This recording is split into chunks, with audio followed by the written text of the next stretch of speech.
Good evening. Hello. My name is Michael Squier. Welcome to the live stream. It's now 7:30. I wanted to give everyone time so that they could get tuned in and also make sure that my logistics were straight. I'm more familiar with YouTube, but still the same without any infographics. We're still going to cover the same things because these are pretty fundamental. And so in order to make sure my points across, I have provided a link to a public Google Drive folder that will have a lot of these documents that I'm referencing, because that's what tonight's about. Tonight is about the audit and the review of the audit. So for those who want a deep dive, I've got CISes sorted, we've got minutes, we've got timestamps, full juicy researches. For those who just kind of want like, hey, I just want to look at something, we've got an executive summary and if you want it even shorter, there is a spreadsheet for the executive summary. So while I'm covering these topics real quick, getting everyone else who's not really wanting to like dig into the walls of text, you guys can go ahead and start chewing through that. And then for everyone who's more into like visual and audio, we're going to get through it. We've got 5 main things we're going to go over tonight. The first one is the levers. These are things that I mentioned in the Lake Panisofsky meeting on September 2nd. Some people can call them different things. I don't think there's a universal term of lever. Abilities, powers. It just depends on the jargon, like the slang that people are using, wherever they're at, North, Central, Florida, South, whatever.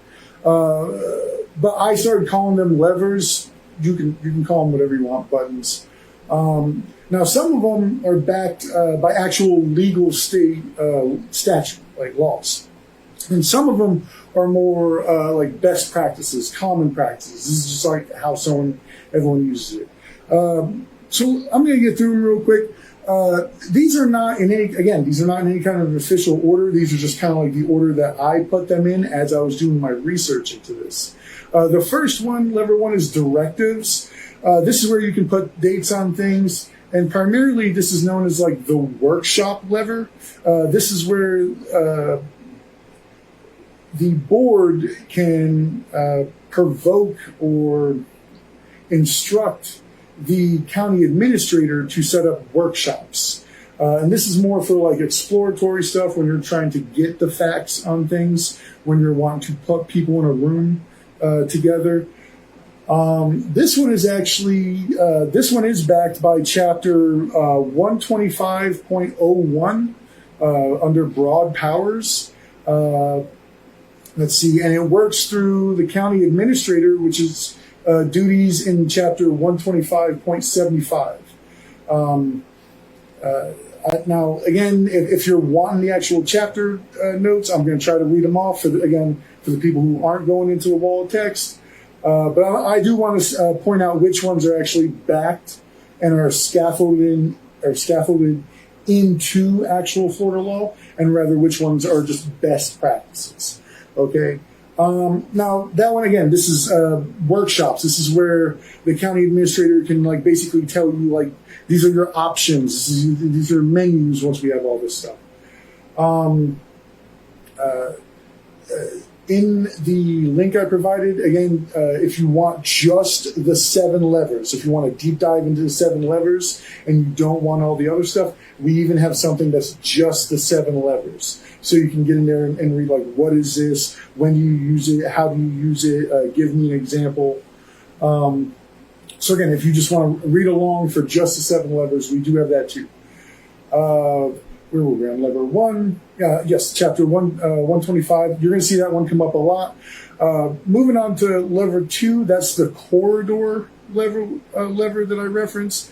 Bundling. We did talk about bundling, and generally, yes, it is generally associated with cost saving, sequencing. This is when you're taking projects within the same corridor. Say you have a repaving, say you have a roundabout, say you have multiple things going on in a particular corridor, well, that you accrue over time or require over time.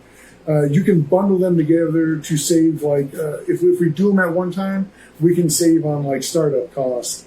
We can, instead of having 3 different projects spread throughout over time, we can try to get it all done at one time. It's for saving time. It's for saving money. This one, again, this is another one of those under county home rule, chapter 125 powers. It's also known as like the packaging lever. Again, it's just colloquial. It really depends on the slang.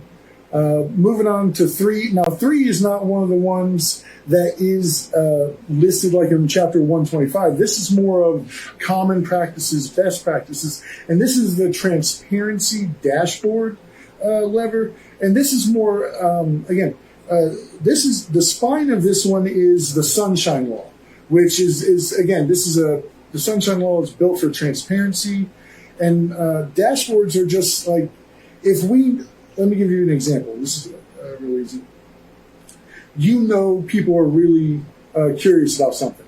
And this is something that, has updates coming in all the time, or a situation that evolves over time.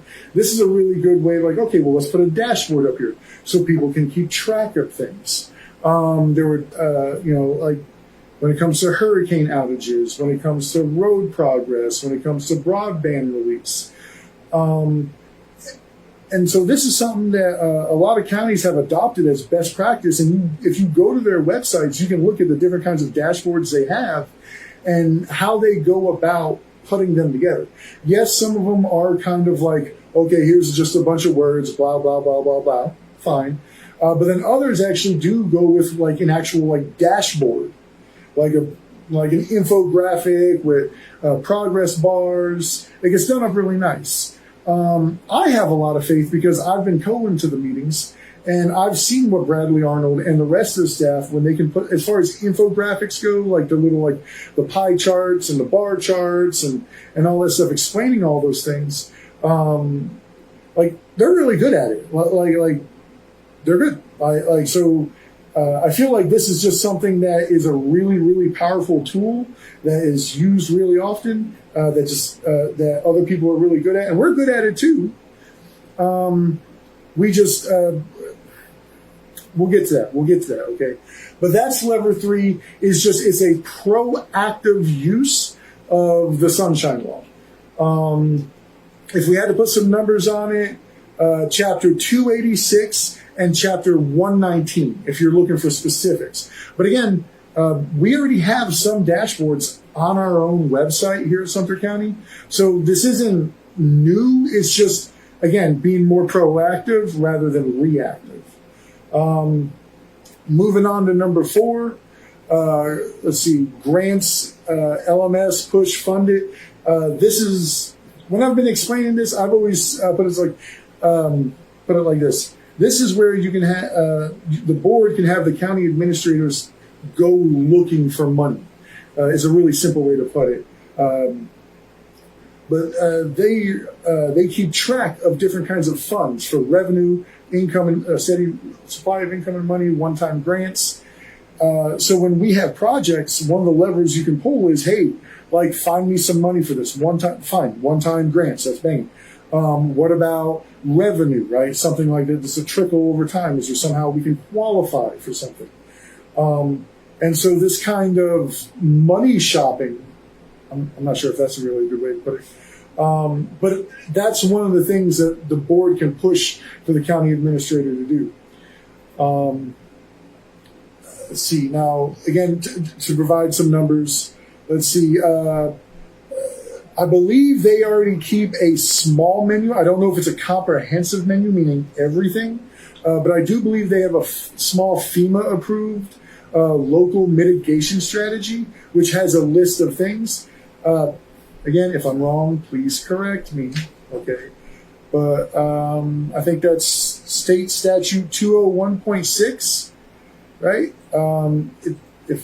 Again, please, for anyone reading along, following along, double check me on that. And that's part of the Florida Department of Emergency Management. But again, even if it's not something that they already have at hand, it's still a lever of like, hey, like we want like research into this. We want an investigation into this for money. Going into lever 5, interlocals, LAP, and I believe that stands for Local Agency Program. This is when you want to put multiple groups together. You know, like we were talking about the workshop earlier. Imagine like you want a workshop, but you want to workshop with somebody else's workshop. You know, or you just, I mean, like it's for, instead of a workshop within the team, it's like a workshop of teams. And a lot of times, for example, it's like we have neighbors, right? And so sometimes like we're going to put some kind of service out there, but it's kind of more, affects more of like a radius. So like maybe water processing or something like that, right? So like we can affect each other and work with each other. So that's when you want to have like team meetings, right? Like, hey, like, you know, these neighbors for this, you know, we're affected, or we're interconnected with somebody else through some other kind of thing. We want to have these meetings. And I believe this one also has an official chapter for it. It's the Interlocal Cooperation Act, Chapter 163.01. Lets local governments formalize shared projects. Again, this is just another one of those things where it's like let's save money, let's do things at the same time, like let's coordinate. You know what I'm saying? So that we're not stepping on each other's toes, so that we're not making things more expensive for each other, or just more difficult and take longer. And that's not an exhaustive list. There's more reasons why you would want these teams sitting down together. Moving on to number 6, lever 6, status accountability. This is the one I refer to as the 30-60-90 lever. The board can require periodic reports agenda checkpoints under Chapter 125, and they can conduct them in the open per Chapter 286. So again, like this one is a little more not micromanaging, compartmentalized, because sometimes you don't always have to have 30, 60, 90. Sometimes you can just have like a 30 and a 90 option, right? It really depends on the project and the kind of progress reports you're trying to get in, and like what point you're trying to get to. Like if you're trying to get to a point of like, hey, we want to spend money on something, but we need like, these certain check-ins along the way, for progress, and also for information gathering. That's where this one's going to come in. This is really your put dates on it, and really what this is like anytime you're coming across that, like check with me later, let me get back with you. A lot of that delayed kind of information. This is a really powerful lever to make sure that delayed information doesn't get forgotten about, doesn't get lost in the sauce. A good example is we have a project that was meant for like 2024, but now it's looking like 2026. So it gets a little rough when things get forgotten like that. And we want to keep things nice and tight. We want to keep them transparent. And we want to keep things moving. Sumter County is really good about getting projects moving. As far as governance goes, we are kind of on a competitive level as far as anyone who would even want to know like how we're comparing against other counties, both in Central Florida and abroad.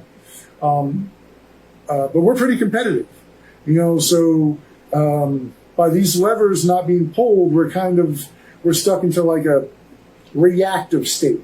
We can only go so fast. But that's the 30-60-90 lever. That's lever 6, Chapter 125, and in the open per Chapter 286. Moving on to Chapter 7. This is lever 7, constituent access. Again, I am putting these in this order. If someone else already has these things and calls them buttons, they probably have them in a different order. Okay, I'm just sharing my jargon, my slang for stuff. But lever 7, constituent access. These are like office hours in different spaces in your district. This is town halls. This is different from the other transparency levers because those were more about a revolving display of information that most people in the county are going to want for specific things. Another one was more of like having the county administrator go get a bunch of information and then bring that to the board. But this transparency lever is specifically about like the district level, where you're bringing in like FaceTime with constituents, because there's a difference between access to a governing person and transparency. Transparency is just being able to see with your eyes. That's why the town halls. That's why the dashboards. That's why the workshops. These are putting things out in the open to where they're being recorded with the minutes, with the audio, whenever they've got witnesses. All of this is for transparency. And that's what lever 7, that's the core fundamental for it, is by law, boards must give a public reasonable opportunity to be heard on propositions, which is saying 286.0114. Office hours, town hall cadence are policy choices, not actual law. So if you have a policy of not hosting any, then that's the policy. If it's once a month, once a quarter, once every 6 months, once a year, whatever the cadence is, it's policy, it's not law. So those are the 7 levers that county commissioners have access to pull to actually get things done. And you'll notice a lot of them are just about like sharing information, gathering and sharing information. And this is because something that's needed is a common source of information, like where can people go to get their information? So when they have to go and get it in all these different places, it makes life a lot harder. But let me segue that into the second subject that we have tonight, which is the Lake Panasoffkee request for a dashboard for the landfill. Now, I understand that, what's the word for it? The jurisdiction is city, it's Bushnell, and that's fine. But there are things that the county can do. Now, I'm not saying like legal actions, but there are things that the county can display, like, hey guys, like, here's what's going on with the dump. Because there's a lot of questions that people ask that instead of constantly answering these things at town halls or at county commissioner meetings, we can just like take these answers and put them on this dashboard. Andrew Bordello, I think he's been keeping track of a lot of the different kinds of questions they've been asking, the different information, like how far away is it allowed to smell? Are there different hours? Like, what are the rules? What can be done? And this is one of the reasons for the community meeting on September 2nd in Lake Pan, was the sheriff's office was wanting to share with people and help get those people to recruit some more, that there is a phone number that you can call. And when you call that number, you can complain about it, saying, hey, it smells really bad. This is what's going on. Here's what I smell. And then they just wanted to address something else, and I'll amplify it here. There's a concern that when people call multiple times, that they're not taking all of their information, so they feel like they're not really being heard or taken serious. The way they explained it on the back end, the technical issue is they do keep track. Like, if you're the only one calling in with a certain phone number and they already have all the information, like, okay, well, like, here's the address and blah, blah, blah. So when this person calls in with this number, they don't need to regather your information for each, like, following complaint. All those complaints just kind of say, like, copy from above, copy from above, copy from above, or whatever that function is, So like all of the complaints that go underneath it all like point to use this person's information. So it was a bit of a technical explainer. I very much appreciate it though, and if people were if I was one of the people complaining that hey, why are you only taking information sometimes? Like it seems inconsistent. I could see, I could see why that would be stressful. So props, thank you very much for that. But to my point, a Lake Panasoffkee dashboard at this point, because there's so many people looking for information, and I'm not saying reveal every ounce of information we have on the subject, because my understanding, while being vague, is that there is some legal stuff, right? And so you can't go around saying like all kinds of random legal stuff, you'll get in trouble. I'm not looking for no smoke, no fire, man. And I don't think anyone else is either, but if it's like, hey, if you want to call somebody in Bushnell, here's a phone number you can call. If you want to go to a website, here's a website. Is there a way to keep track of the smell and how many people are reporting? Possibly. I mean, the county sheriff's department is already keeping track of them. So maybe we could just display that so people can see like, hey, you're not crazy. You are smelling stuff. If you smell something, report it. Kind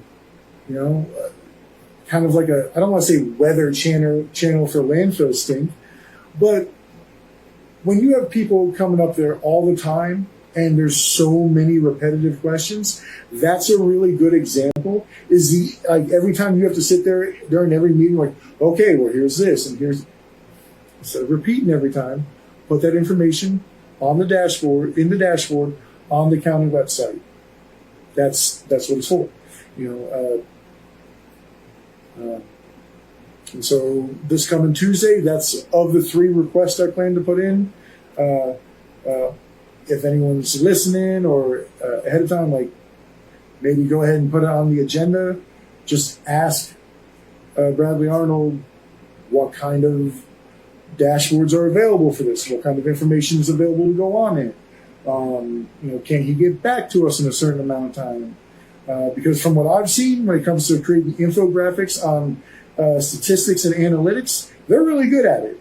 I understand people have criticisms. I am talking about the infographics. I am talking about the dashboards that he creates, the different things like that. I love it.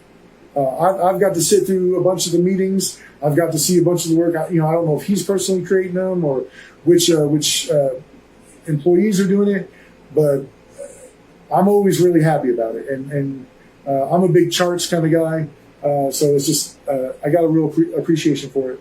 And so if we could just get more of it, I think that'd be great. I'd like to ask if there is anybody who, I don't want to say who's an expert.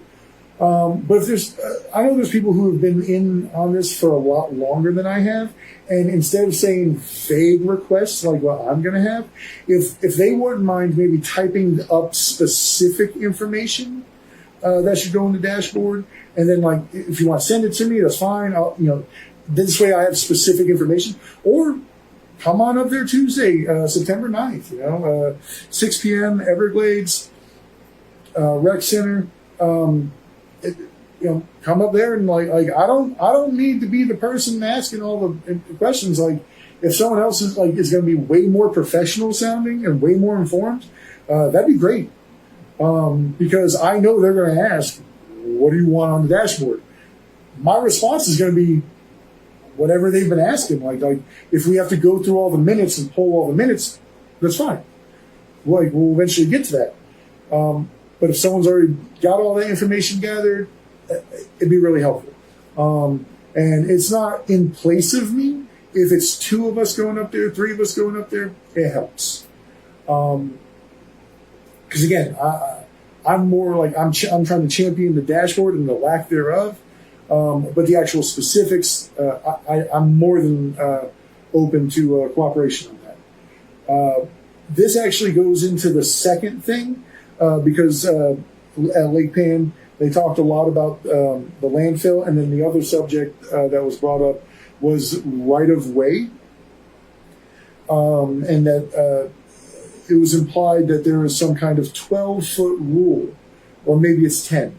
There was some uncertainty there, where the county has to own 10 feet on either side of the road in order to be able to do any work on it. But then I believe, just with some brief discussion, there were some actual alternatives that were mentioned. It's just I didn't record that meeting, and I wasn't able to write down the names of those alternative methods. So if anyone's listening, if anyone was there, if you wouldn't mind maybe typing down, like, oh, they said it was the zipper, the blankety blank. It'll help me a lot. Because I tried researching the 12-foot rule, the easement rule, and I couldn't find anything that said the state law says, like, you can't do it because of this. So I'm not saying the rule doesn't exist. I'm saying I need help finding it. So if by Tuesday I still haven't gotten help finding it, or if I have found it, I'll share. But that's my second request.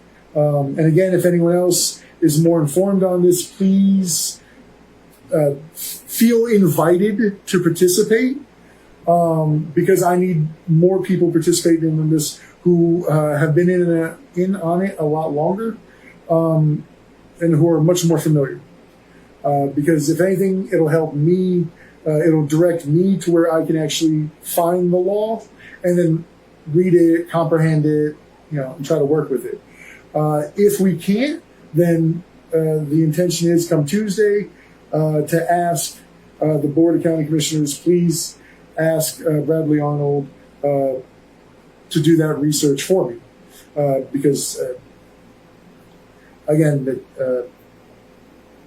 not for me, sorry, that's worded wrong. There is one of the levers specifically, I believe it's lever number 1, the 30-day workshop. I don't think it'll take that, though. I think this is actually something he's going to be able to look up like really fast on the spot. But again, hedge my bets, I guess. That's going to be my second ask is, can we please have a reality check for the right-of-way situation? And if this is going to be something that is nuanced, if there's going to be all kinds of like weird little stuff with it or technical stuff, then could we please get a right-of-way reality checklist so that no matter whether you're in a northern area, eastern, western, southern, wherever you're at, you can look, okay, well, here's my road. What does it say on this reality checklist as far as maintenance goes, right? So again, it's just something super simple, transparent. A citizen can go and look, boom, okay, now I know for my own information, right? Or like say it's someone who's want to be proactive in civics and who wants to help with road stuff, then this is a really good onboarding thing, getting them basically up to speed with everyone else involved without having to deal with a lot of misinformation and rumor. So that's going to be my second ask. Now, the third ask is going back to dashboards. And with I'm failing here. With the boundaries changing here recently, I think it is a relevant request to ask, could we please get a District 4 project dashboard? Again, my research methods might not be the greatest. Maybe there's some kind of oversight gap, which is fine. Please share with me if you have the stuff that I'm missing. If I have something you don't have, I'm more than willing to share. Again, there should be a link to a public Google Drive. Please, that's going to have the 7 levers, the research documents in there. And this is just for tonight's stuff. I have other research. And again, I'd love to share or trade it like Pokemon cards. I just want to put that offer out there. But right now we're supposed to be talking about the Sumter County District 4 projects dashboard. And this is, again, this is for transparency and easier onboarding for when citizens want to be caught up on something, especially with the old District 2, West Sumter County, having a lot of like lake pan things, landfill things, I think, and then also in the South, we have flooding issues. We also have the different cities and stuff like that with all their things. So with everything being put together, it's just a really good time to have that. And again, I'm not asking for something unique in the industry. Project dashboards are something that is normal to ask for. So that's going to be my third ask. Again, like if they're already on the agenda and the board is already asking him to do these things or using one of the other levers in their place, that's fine. That's awesome. That's what we want.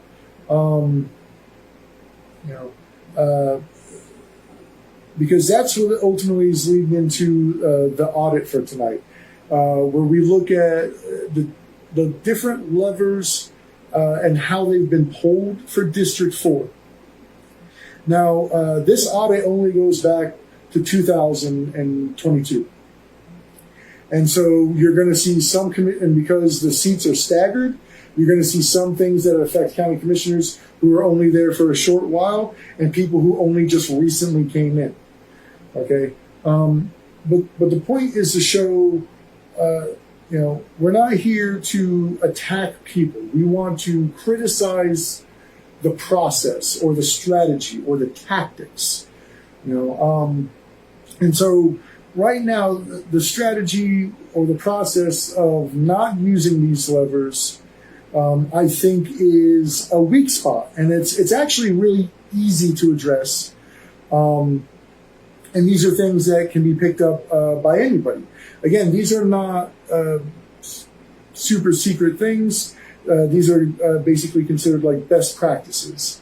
And when we look at other counties that have similar sizes, similar incomes, similar makeups, the different types of peers, we can see that, and even when we compare Districts 4 among the other board members, it's not up to par. It's not the same frequency, is the way to say it, the same rate. And so what we did is we looked at projects. What projects have been in the queue, like what's being worked on actively, and what projects are in the backlog. And when we're looking at this, we're looking for like say for bundling, right? If there are multiple projects in a corridor, then that gives an opportunity for a bundling lever, right? So now what we look at is, okay, did these projects get bundled in this corridor? If yes, then basically think of it like a fraction. That's 1 out of 1. Bang. If no, then 0 out of 1. And it just goes on. If there's different corridors, different bundles, that once they have enough different things for each is enough to be a bundle or a sequencing package, it's the same thing. We look for those. So when you look through the package, you're going to see a lot of different numbers, and those are the availability, because not every lever needs to be pulled for every single project, and some people do pull levers here and there. And so I do want to make that distinction that there is a difference between pulling a lever, putting in like an official request, and voting on somebody's motion or doing a motion. Real quick. And so recap. Sorry, I'm reading a note real quick. Release, meeting index, 30-minute mark. Oh man, I was really worried about me rambling a lot and taking a long time. I'm glad I'm keeping it short because this isn't story time. I'm just wanting to try to show my receipts and explain my receipts. If the Google Drive link, have you guys clicked on it? Has anyone mentioned clicking on it? Is there anything I didn't explain? The documents. You're going to have two core researches, right? That is the audit. Man, I'm trying to remember their names precisely. 1 second. I actually have a tab with it open somewhere. All right, Commissioner Jeffrey Bogue, BOC. Oh, minutes index. Yes. The minutes index. Because when you're trying to look things up for what did somebody say, what did somebody vote, they do a lot of things by minutes. So one of the researches is researching his minutes and stuff like that, so you can get the timestamps. The second one is more of a performance audit. The second one is performance audit. Okay, and then the third one is the executive summary. The executive summary is supposed to be the summary, but my wife actually wanted the spreadsheet to look better. So if you notice in that file, there's the document, which is executive summary, and then there's executive summary spreadsheet. And yes, we looked at the PDF and we looked at the Word doc. It looks awful. It just looks awful. So when you get to that point, it doesn't matter if it's the Word document or the PDF, it's going to be awful. When you get to the chart, please just refer to the spreadsheet. I fixed it. Oh, you fixed it even? Oh, okay. So I guess I should have missed that. Okay. But also, again, if you don't want to go through a huge wall of text, if you don't want to sit here and have to listen to the whole thing, tomorrow I have a little cartoon podcast that my wife and I created to share with everyone, because it's meant to deconflict it. It's meant to be okay, let's just look at it. Let's look at the facts. Let's look at the receipts. So again, I want the wall of text for the people who want the actual sources, the minutes, the timestamps. That's there for you guys. Someone who's just wanting to flip through something, whoop, whoop, that's the executive summary. For those who are more visual audio, we've got the live stream tonight. And then we also have a really nice explainer coming out tomorrow morning. Were they asking questions about the animal shelter?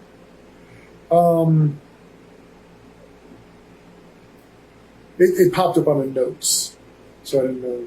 Was someone asking about animal shelter stuff? Okay. And then let's see. Found within the land. Okay. Easement requirements. 50 feet. Oh, look at that. He hooked me up. Sorry, I'm all getting my face in it right now so I can read it. Oh, awesome. Yes, this is what I want. All the nerdy stuff. All right. Well, okay, that's for the right-of-way stuff, right? Okay, I'm going to go through. Tuesday, I plan on releasing a little short reel from the live stream for the different questions I'm going to ask. Let me go through this, and if this actually does answer this for us and whatnot, then I'll just basically have two questions. If not, if it just changes the question, I'll post whatever the question is. But I definitely want to read that. Thank you, Orrin Miller. I appreciate you, bud. A lot of industrious people. That's. I will say this before I move to the closer. Before I move for the teaser for next week, we're not going to do an all-night thing. I've actually broken this down, and I've tried to make sure that one subject leads into another. So every week, hopefully next week, you guys come in. It's going to be on YouTube. It gives us more toys to play with as far as infographics, and we're just more familiar with it. I'm not saying Facebook's not superior. We're more practiced with YouTube. But I do want to say this. When you have this many industrious people who are wanting to help, who are wanting to participate. These dashboards, these workshops, this transparency, it's only going to empower people, and you're going to notice that we're going to have a lot less misinformation issues. Because I know people complain about misinformation. The county commissioners complain about misinformation. County staff complains about misinformation. People who aren't even a part of the county, who are just here living in it, complain about misinformation. So these are just really proactive things that we can do that are really simple, that we're already really good at. I want to thank everyone for showing up. For next week, again, the conversation is going to continue to build, and we're here to not attack people. We're here to criticize processes. So next week, what we're going to look at is we're going to audit one Sumter. And we're going to look at that through a scientifically diplomatic lens, all right? Which means we're going to go look at some fun numbers. I've already done the research. I already have the audit. It's really fun. Again, I don't want this to be an all-night thing. And I want people to get the chance to spread the word and start using these levers. Because the second thing, part of the teaser, the two-part, we have the one Sumter audit, and then the second thing is the same audit that we had for District 4 for Jeffrey Bogue tonight, looking at all the different levers. We have that same thing prepared for all the different districts. You know, I know not every District 4 right now is basically primarily all of unincorporated Sumter. I'm not saying hyperbolically. It's a lot. It's the majority. But the other districts. Whew, how do you handle coughing on a live stream? Whew. The other districts each have their own individual distinct problems. So I don't want to sit here and pretend that these levers won't help them. There are, and we will. 3 requests per week seems reasonable. And again, this gives other people a chance to stand up, champion their stuff, pick their hills to die on, so to speak of. Because I think this is just, no matter who you are, like even if you're a commissioner right now, like you don't have to call them levers. Please call them whatever you're more comfortable with. Put them in whatever order you like. But if just in general we start using these more, everyone's going to benefit. As far as the animal shelter stuff, that does suck. I do understand the feeling of not being heard. And when I brought it up at the Lake Pan meeting, I wasn't meaning to re-bring up the drama. I just wanted to point out the dashboard because there were complaints by officials about misinformation, paranoia, speculation and stuff. And it just having that dashboard, which we do have a dashboard already, it's just kind of hidden in the website a little bit. But we already do have one. It's actually nice if you look at it. And it's moddable, which means like modifiable. So like if you want more information on there, we can put more information on there. But I think they made a mention of fixing that, making it easier to click on instead of having to download it. But again, let me close off. I don't want to take everyone's night. It's Saturday night.